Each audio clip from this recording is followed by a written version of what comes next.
네, 구독자 여러분, 시청자 여러분, 100원, 200원 후원해 주시는 후원자분들께 감사의 말씀을 드리면서 오늘 어저께 얘기를 했던 김은중이 사건에 대해 가지고 다시 한번 방송을 하도록 하겠습니다. 일단은 이렇게 보셔야 되는 것이, 그때 당시에 이제 김은중이 사건이 벌어졌을 때 저도 병장 정도 돼가지고 군생활을 하고 있었어요. 그래서 이제 제가 그 사건에 대해서 유달리 기억이 나는데, 이렇게 보셔야 돼요. 그때 당시에 예나 지금이나 흔들림 없는 그런 북한군의 그런 지배한 옆구리 찌르기.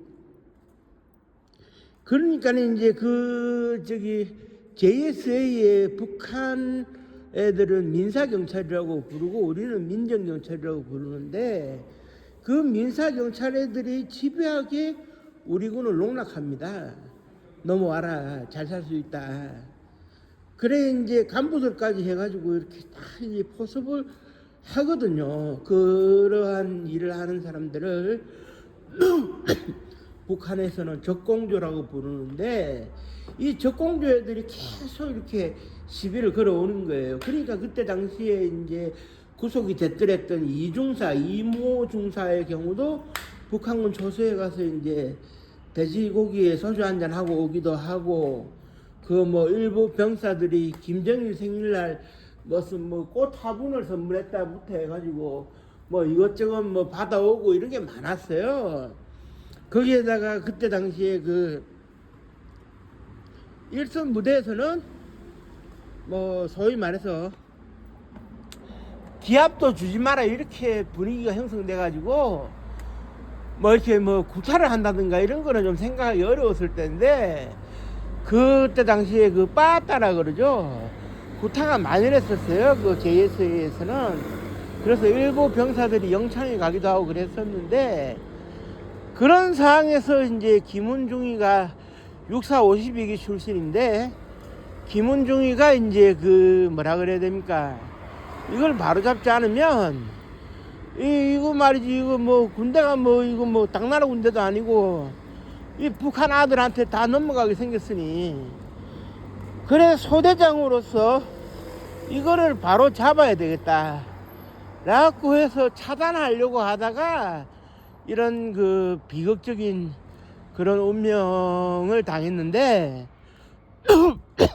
어제 말씀드린 연장선상에서 조금 더 얘기를 하면, 어쨌든 현장의 사진, 53시에 포터하사가 찍은 사진과 16시에 우리 군이 찍은 그 사진을 보면 어떻게 되느냐, 김은중이의 중위 계급장이 달린 전투모도 떨어져 있고 별도로 철모가 떨어져 있더라 이겁니다. 그러면 김은중이의 중위 계급장이 달린 전투모는 김은중이가 쓰고 있었다 이렇게 얘기가 되어지면 자연 발생적으로 철모는 제2의 인물이 쓰고 있다가 이제 도망가면서 떨고 간 거다 이렇게 볼 수가 있는 거죠. 도망갔다는 표현은 좀 그렇습니다만은, 어쨌든 철모를 쓰고 있었던 제2의 군인이 있었다는 얘기인데, 그놈아가 누구냐를 밝혀보라. 그렇게 했더니 이제 철모의 주인공, 철모를 애시당초에 군수물자 보급품으로 지급받은 사람은 그때 이미 이름이 공개가 됐는데 김상호 일병이었어요. 그런데 김상호 일병이었지만 철모가 놓여진 모습에서 추정하건대 그때 계급으로 상병 계급에서 소위 꺾어졌다고 그러죠. 한 상병 한 6개월 7개월 정도는 되는 그런 고참이 좀 삐딱하게 철모를 쓰는 형태였어요. 그런데 이제 그 철모 같은 경우에 이제 나중에 이제 국방부에 이제 질의도 하고 했는데 국방부의 관계자가 실토를 했죠. 아니 미군은 말이야 어떻게 된 게 현장을 훼손도 안 했으면서 우리들은 타살 사건을 자살로 바꾸라고 하면 우린들 어떡하란 말이냐. 그래 이제 결국에는 그렇습니다. 제가 의심을 하는 것은 장례식이 끝나고 김은중이 아버님 되는 그 김척 예비역 중장께서 소대원들을 격려해 줬을 때 부들부들 떨면서 악수를 못하던 상병이 있었어요. 꺾어진 상병. 그 사람이 지금도 의심은 되고 이름은 제가 알고 있습니다만 밝힐 수는 없어요. 그 사람이 총을 쏘지 않았다면 왜 김은중이 아버님하고 당당하게 인사를 못하고 악수를 못했을까? 이걸 우리가 한번 생각해 봐야 돼요. 그런데 이 사건이 왜 결국 이제 그 타살이 자살로 덮어지느냐, 이게 이제 문제인데, 이렇게 보셔야 됩니다. JSA는 그 캠프 보니파스 그 대대급에서 관할을 하거든요. 원래 그 캠프 키티오크라는 이름을 가지고 있었는데 1976년도인가요? 8월 15일 날 판문점 도끼 만행 사건에 있어 가지고 희생이 되어졌던 보니파스 대위의 그 이름을 길어 가지고 캠프 보니파스로 이름을 바꿨는데 거기가 대대예요. 대대. 경비 대대. 그래서 이제 대대장이 있었고 그 대대장 예하의 병력들이 그 판문점을 관리를 하는데, 그러다 보면은 JSA의 상급 부대는 당연히 미 8군 사령부가 될 것이고, 미 8군 사령부에는 미 8군 사령관 겸 유엔사 사령관 겸 한미연합사 사령관이라고 해가지고 세 자리를 겸직하는 장군이 있었어요. 미 육군 대장인데, 그때 제가 기억나는 것이 필럴리 대장이라고 있었어요. 그런데 이제 이 사람의 지휘 책임을 안 물을 수가 없죠.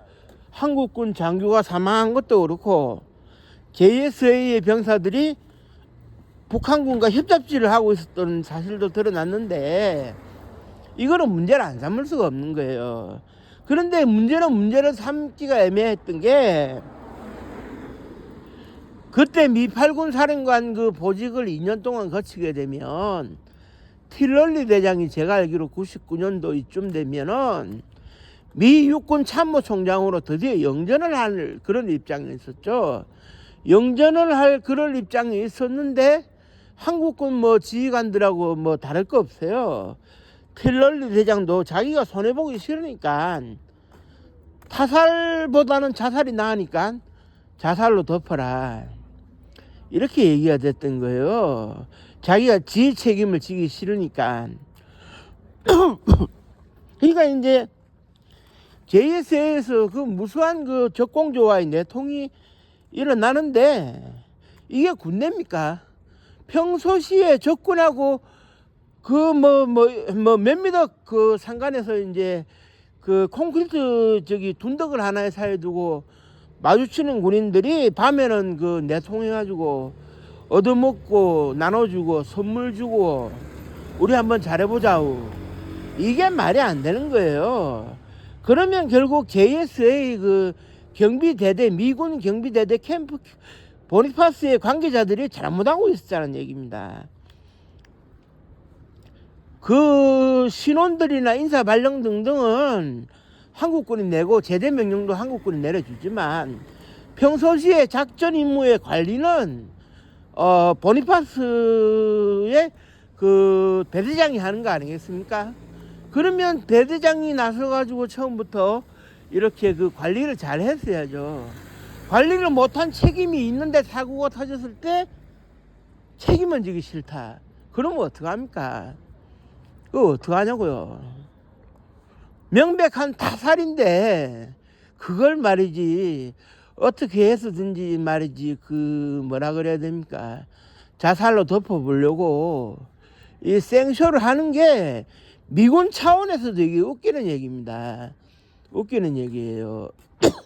그때 노여수 박사라고 그 총기 감식 전문가, 그러니까 총기 사고로 사망한 사건을 처리해 본 8,000건의 경험이 있는 노여수 박사가 이제 한국에 와서 타살이라고 이렇게 자기가 이제 강력 어필을 했습니다만은, 그 이전에 노여수 박사가 이렇게 한국에 오기 전에 이미 기본적인 상황에서 이게 타살이 드러났어요. 타살이 드러났는데, 우리가 이런 얘기를 하죠. 당신 말이지, 손바닥으로 하늘을 가리려고 하느냐. 말이 안 된다. 이런 얘기를 참 많이 하는데요. 결국 미국은 미8군의 힘으로써 손바닥으로 하늘을 가렸다고는 볼 수 있어요. 결국 이 사건은 그 당시에 국방부나 미8군이 원했던 대로 진상규명 불능이라는 결론이 내려졌기 때문에 자살인지 타살인지 알 수 없는 식으로 뭉뚱그려 흐려서 뜨뜻미지근하게 처리하면 차라리 미군이나 국방부나 나은 거예요. 그런데 이 지점에서 우리가 살펴볼 필요가 있는 게, 전년도 97년 6월달까지 3군 사령부 부사령관을 역임했고 중장 출신의 예비역 장군이었던 김척 장군의 아들의 죽음도 이렇게 허망하게 처리가 되는데, 일반인들의 아들들이 군대에서 사고가 나면 허망하게도 처리가 안 돼요. 허망하게도 처리가 안 되고 그냥 말이지 일방적인 결론으로 끝이 나버립니다. 원래 이 군대에서는 지금껏 소모품으로만 생각을 했거든요. 죽은 한 사람이 억울하다고 해가지고 그 사람을 위해서 여러 사람이 책임질 수 없지 않느냐. 그리고 심지어는 가해자가 있어도 가해자를 보호하는 형편이고 입 다물라 하고 그래 이제 김은중이 사건이 27년이 됐어요. 제가 이제 제대한 지가 27년이 되는데, 이 죽음 하나 올바르게 처리를 못하는 이걸 보면서 군운문사에 대해서 많은 걸 우리가 생각하게 됐죠. 야, 이 사람이 이렇게 군인이 죽으면 소모품 취급을 받는구나.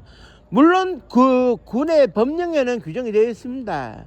사람이 죽으면 군수품으로 취급된다. 그래서 제가 기억하기로 96년도에 97년도군요. 제가 있었던 부대에서 극단적인 선택을 하는 일이 벌어졌을 때, 그때 돈으로 장례비 660만 원 지급해주고 끝이 나더라고요. 그때 제가 평생 기억합니다. 부대 분위기가 죽은 군인은 죽은 군인이고 살아있는 사람은 살아야 될 거 아니냐. 그러면서 죽은 군인은 그냥 막 잊혀져 버리는 겁니다. 그나마 지금은 군 훈령이 개정됐기 때문에 극단적인 선택을 한 경우에도 정상 참작이 이루어지면 대전현충원에 묻어주는데, 그때는 그런 것도 없었어요. 김은중이 같은 경우에 그때 대접을 안 해주기로 했는데 죽어서 대접받을 수가 있었겠습니까? 한 개인의 죽음으로 그치는 거죠. 부조리를 없앨 생각을 안 하는 거예요. 부조리를 없앨 생각을. 그건 미8군 사령부의 책임이 있는 겁니다. 휴전 상태고 언제 총성이 울리고 전쟁이 발발해도 이상하지 않을 상황에서 왜 그렇게 제2세를 관리합니까? 그건 말이 안 되는 거예요. 그러면서 미8군 사령부는 자기들의 약점을 덮고 필럴리 대장이 미 육군 참모총장으로 영전하는데 아무런 지장을 받지 않아야 한다. 이 하나만으로 무조건 이렇게 결과를 뒤바꾸는 이러한 선택은 세계 최강의 전력을 자랑하는 미군답지 못한 선택이죠. 결국 미군이 염사를 만들어냈는데 미군도 별 수 없구나 하는 그런 생각을 할 수밖에 없게 되는 거예요. 미국 세계 최고의 미군도 이런 모습이 있구나. 이거는 고뇌를 하고 이런 게 아니에요. 군대의 현실이 여실히 드러나는 겁니다.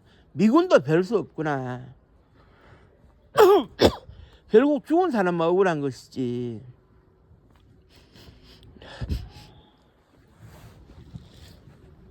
저는 그렇게 생각합니다. 군대에 간 사람들이 이등병부터 대장까지 한 사람도 목숨이 소중하지 않은 사람은 없다.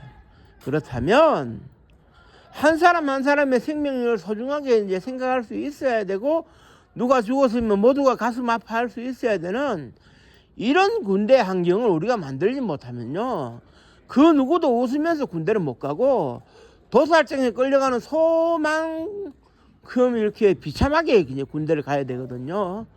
이거는 우리가 하루 빨리 극복을 하고 넘길 수 있어야 됩니다.